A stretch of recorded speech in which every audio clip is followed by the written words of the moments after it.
Hi అండి అందరికీ. ఈరోజైతే మేము జీడిపిక్కలు కాల్చుకుంటున్నామండి. ఏ సీజన్లో దొరికేది ఆ సీజన్లోనే తినేయాలి.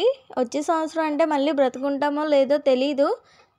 జీడిపిక్కలు కాల్చుకోవడానికి 2 మట్టలైతే తీసుకున్నాం. దాన్ని ఫుల్గా కాల్చేసిన తర్వాత ఆ పిక్కలు అందులో వేస్తామండి. వీటిని ఎంత జాగ్రత్తగా కాల్చుకుంటే అంత మంచిది.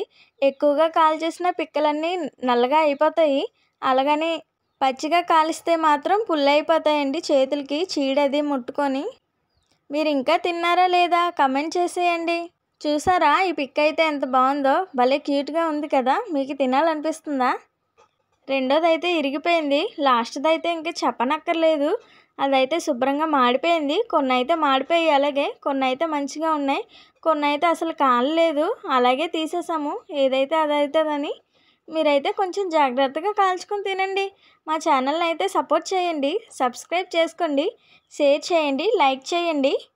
మా వీడియోస్ అయితే అందరు చూస్తున్నారు కానీ సబ్స్క్రైబ్ అయితే ఎవరు అవ్వట్లేదు. Please subscribe.